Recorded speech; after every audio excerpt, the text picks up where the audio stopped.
Welcome back to the Deep Dive. Today we're taking on a subject that, well, it touches every community, every family, really.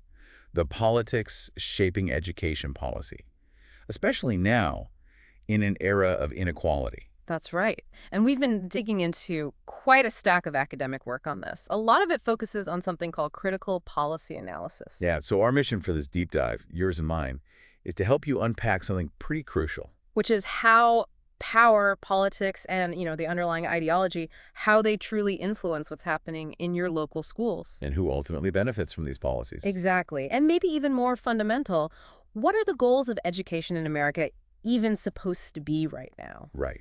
And the hook. Why should you stick with us for this? Well, schools, they've always been pitched as central to the American dream, haven't they? The great equalizer. That's the narrative, yeah. But what if, as these sources we're looking at suggest, what if recent changes in education policy aren't just failing to level the playing field? What if they're actually maybe deepening inequality? That's a heavy thought. It is. So we're going to explore what this body of work says it means for you, for your community, and, well, the whole future of public education, really. Okay, so where do we start? I think we need to understand the lens these sources are asking us to use. It's this thing called critical policy analysis, CPA. Right, CPA. And maybe think of it like this. It's about looking beneath the surface. It sort of pushes back, quite hard, actually, against that traditional idea that policymaking is just, rational. Objective, scientific. Exactly. Like smart people just find the best technical fix. CPA says, hold on a minute. Yeah, it insists on interrogating the process, looking Yeah. at the messy politics involved. And the power dynamics. Who's really calling the shots? Precisely. What interests are actually being served here? Whose voices get amplified, and maybe more importantly, whose get drowned out or ignored? And when you apply that critical lens, these authors argue, you start to see how those traditional, seemingly neutral ways of analyzing policy, well, they often end up favoring elites, And special interests, the ones with connections. while the people most affected, students, parents, teachers, school leaders, their perspectives can get sidelined. It's quite a framework they lay out for CPA. It involves, challenging the usual assumptions about power and how things are run. And looking at policy itself as maybe a kind of public discourse, or even political theater. Yeah, like a spectacle sometimes. And crucially, deliberately centering the perspectives of marginalized groups. And really digging into how resources are distributed, who gets what. Right. And finally, demanding accountability from the people actually holding the power. And one thing the authors really stress again and again is that using this kind of critical analysis, one that's grounded in solid scholarship and evidence, it feels essential right now. They almost frame it as a tool, don't they? Yeah, a vital tool to fight back against, misinformation and the influence of corporate interests. Especially when they present evidence, and they do, showing that the growing privatization of public institutions like schools, it consistently seems to perpetuate and even deepen economic and racial inequalities. Wow. Okay, so that critique of privatization leads us right into another big question, doesn't it? What are the underlying ideas driving these policies? Right, the ideologies. These sources really dive deep into political ideology. They explore different kinds of liberalism, classical neoliberalism, social democracy. And how these ideas are shaped by, but also shape our whole social, political, economic landscape. And here's a key takeaway, I think. These different ideologies, they propose really, really different goals for what education should be doing. And the sources trace a big shift over time, Yeah. right? Particularly the rise of neoliberalism, especially kicking in around the 1980s. Yeah, and under that influence, the main goals for education seem to have narrowed quite a bit. They've become almost entirely economic. Economic. Okay, unpack that a bit. Well, they present this useful framework. It contrasts purely economic goals, things like social efficiency, schools just preparing workers for the job market, and individual self-interest, seeing education mainly as a private good to boost your own earning power. Right. Get ahead personally. Exactly. And they contrast those with more humanistic goals, like personal fulfillment, becoming a well-rounded person. Or democratic citizenship. Yeah. Preparing people to actually participate in democracy. And the argument is, those economic goals have increasingly pushed the humanistic ones aside. You can kind of trace that historically, can't you? The sources link it back to Sputnik in the late 50s. Right, that was maybe the first big moment linking schools directly to economic and tech competition with the Soviets. Then it shifted, didn't it? Competition with Japan and Germany in the late 70s, early 80s. And now it's often framed around competition with places like India and China. But what's interesting, though, is that the sources also point out a kind of mismatch. How so? Well, this constant promise that focusing on the economy would create this huge demand for highly skilled workers. Uh-huh. It hasn't fully panned out for everyone, maybe partly because of things like automation and jobs moving overseas. Right, that promise hasn't quite delivered across the board. So if that's the ideological engine, this economic focus, what does it actually look like on the ground in policy? Well, it shows up strongly in this political trend. The push for choice, for markets, for competition within public education. And the sources, they bring quite a bit of evidence suggesting that this privatization of public institutions, like schools, Yeah. it tends to lock in or even worsen existing economic and racial inequalities. So policies like school choice charter schools, vouchers, that kind of thing become prime examples. Right, because they fundamentally challenge that traditional idea of a neighborhood school district serving all the kids in its area. And here's where the analysis gets really sharp, I think. The sources critique framing parents mainly as consumers shopping in an education market Instead of democratic citizens. why is that distinction so important? Well, think about it. Even if you choose a specific school for your own child, maybe a charter or private school, you're still a citizen, a taxpayer. You still have a stake in the whole public school system, right? It's quality, it's fairness. Yeah, not just the one school your kid attends. Exactly. But that consumer framing, they argue, it sort of erodes that sense of collective responsibility, that shared stake. And what's really concerning, based on the evidence these sources pulled together, is how charter schools, especially the ones with less regulation, often end up enrolling fewer students with really intensive needs. You mean like kids experiencing homelessness or in foster care? Yeah, or students with significant disabilities, or those learning English.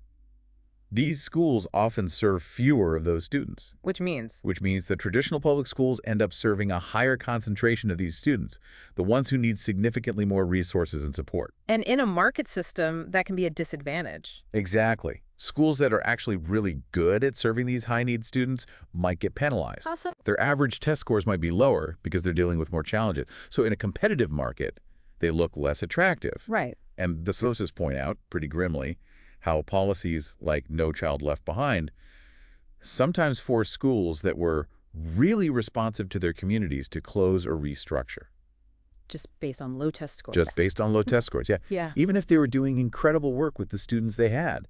That critique goes further, too. They argue that when you start thinking of a public school like it's my business or my startup, it fundamentally changes the motivation. It creates pressure to recruit the good teachers and the good students. Meaning the ones who are easier to teach or will boost test scores. Often, yeah.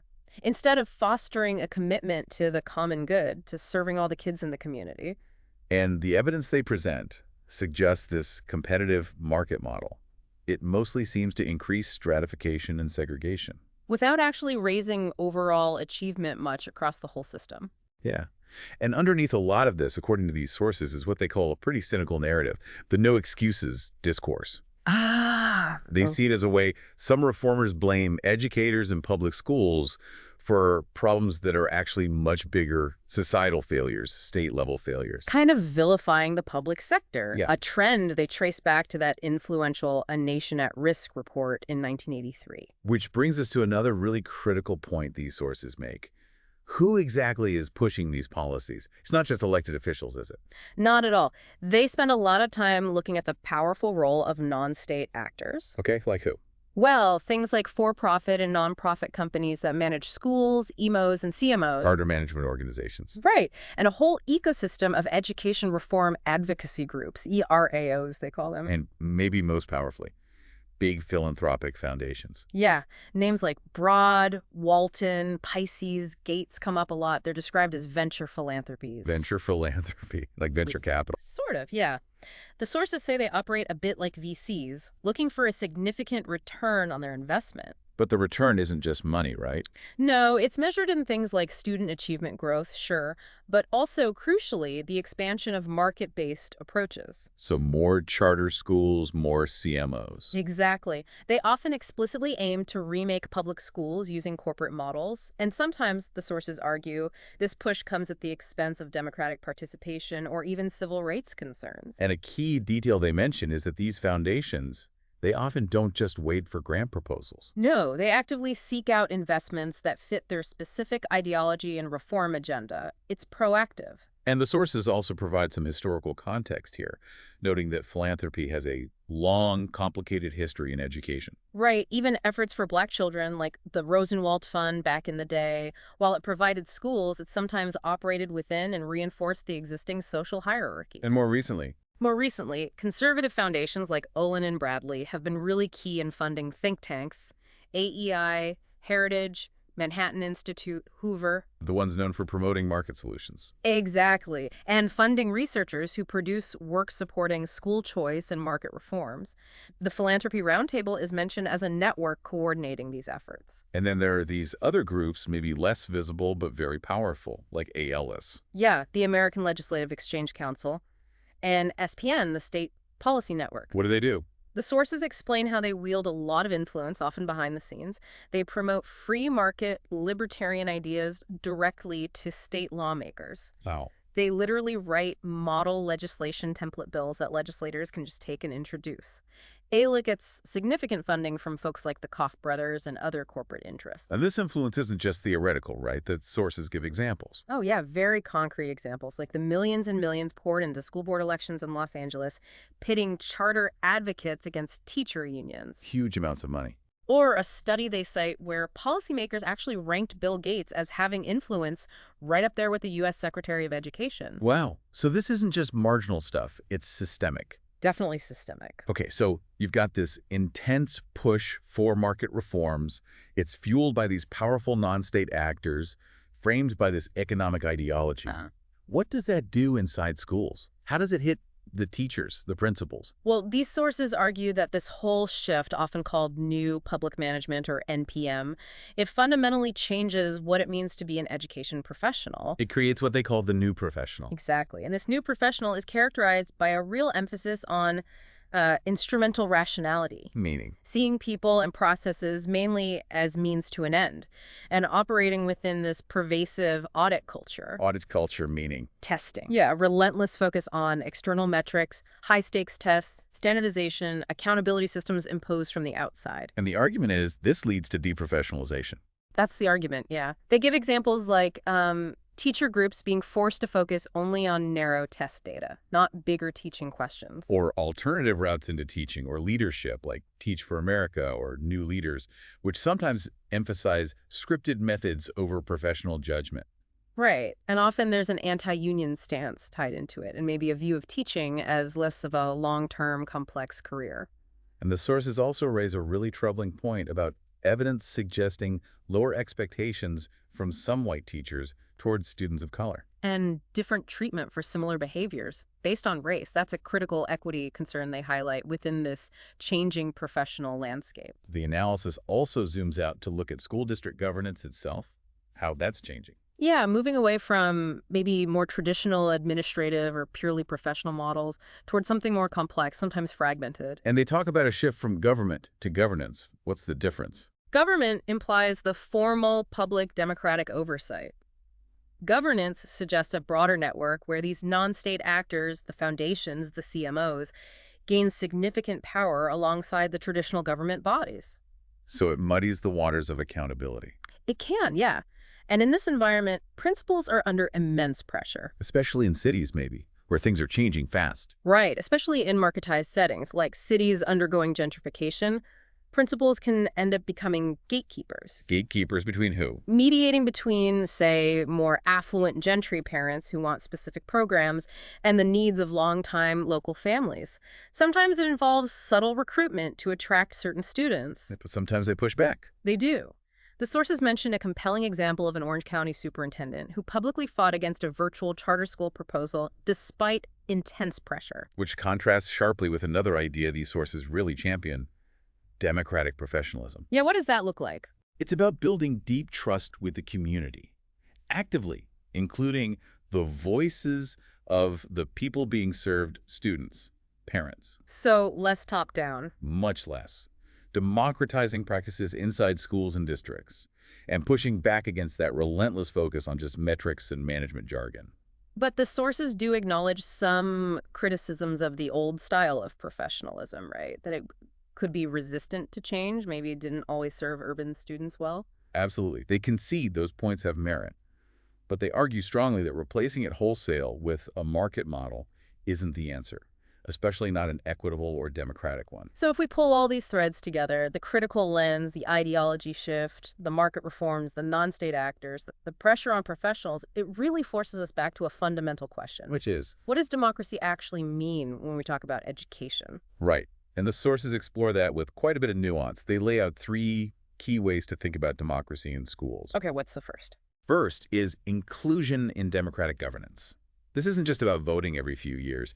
It's more like John Dewey's idea, democracy as a daily lived experience. So active participation, shared decision-making in the institutions that affect your life, like schools. Exactly.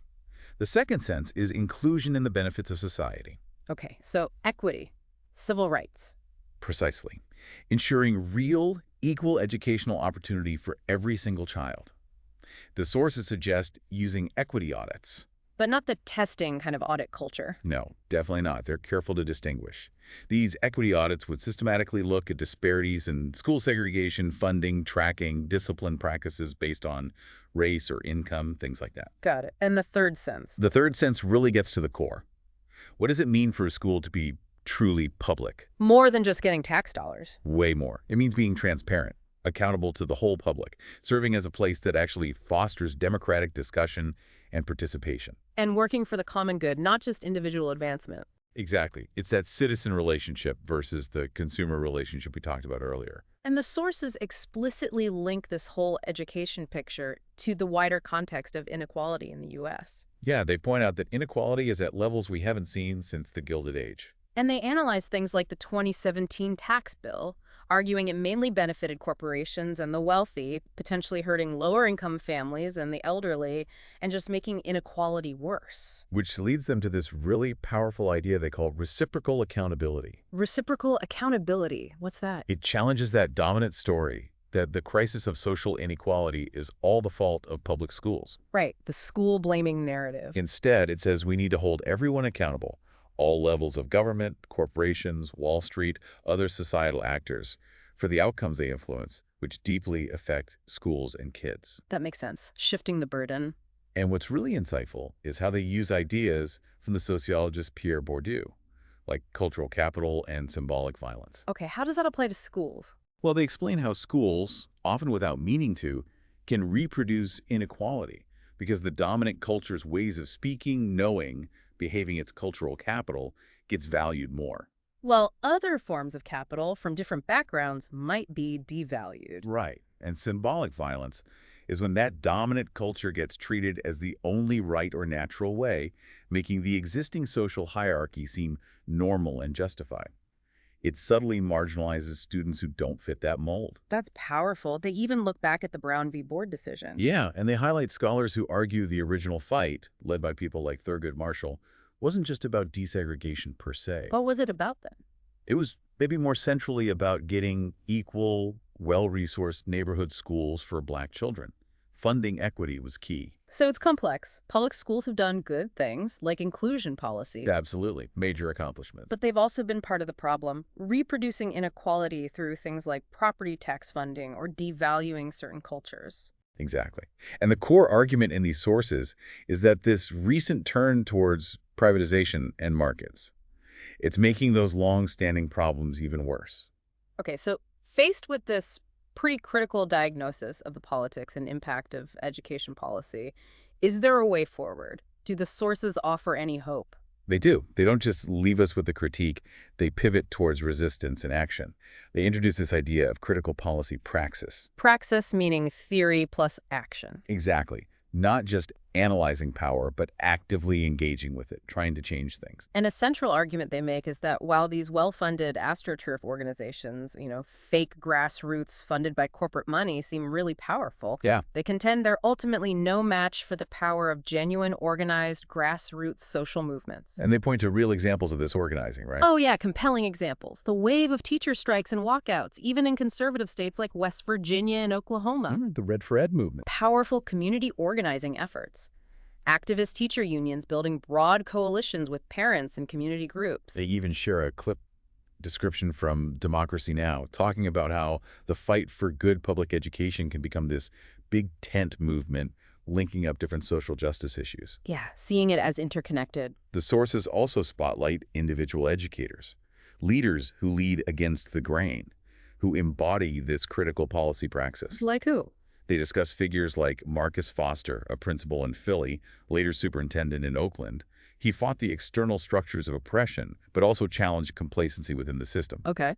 And Jamal Bowman, the principal in the Bronx, now a congressman, who built a school focused on the whole child, multiple intelligences pushing back against the narrow testing focus. So examples of leadership making a difference. Which raises a key point about where principals can draw power from. Not just from the district office. No. The sources talk about the importance of horizontal or public accountability. That means building deep relationships and a power base within the community itself. So the community becomes a source of support and leverage against outside pressures. Exactly. They also highlight the value of what they call third spaces for teachers. Third space. Like the New Orleans New Teachers Roundtable they mentioned. Places where teachers can come together outside the formal structures. Why is that important? They see them as vital examples of democratic professionalism in action. Teachers supporting each other, collectively solving problems, developing culturally responsive practices. Especially crucial, they note, given the demographic gap, mostly white teachers, increasingly diverse students. So building capacity from the ground up. Yeah. And finally, maybe one of the most profound points these sources make is a call to fundamentally shift how we even think about knowledge and change in education. Moving away from that linear, top-down, technocratic model, where experts or policymakers create knowledge and just hand it down to schools to implement. Towards what they call an emancipatory framework. Where knowledge is co-created, it circulates in multiple directions. It actively includes the insights, the experiences, the wisdom of teachers, parents, students, communities themselves. So valuing the knowledge that exists within the school and community, not just outside experts. Precisely.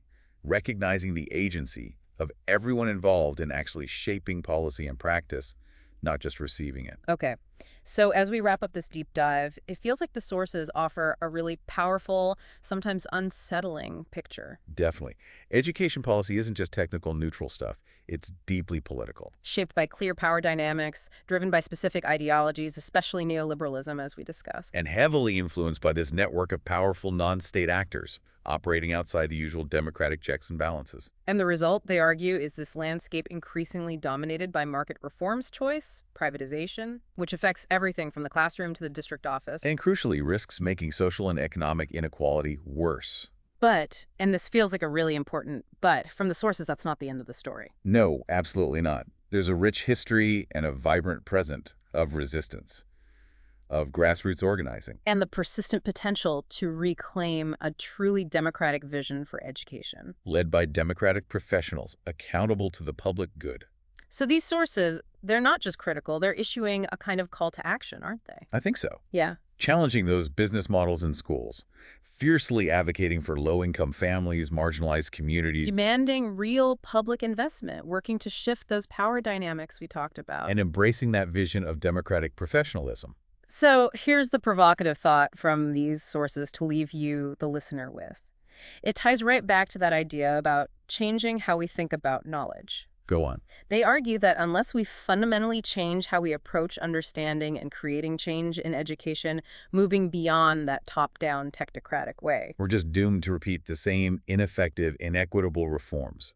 Exactly. So they challenge us, all of us, to imagine what would a truly humanizing and equitable education actually look like? And what kind of society do we collectively need to build to make that possible. Maybe consider how you, as a citizen who cares about your community, as a learner, how can you engage with that really fundamental question? And how can you advocate for truly public, truly democratic schools right where you live? Lots to think about. Indeed. Yeah. Until next time, keep diving deep.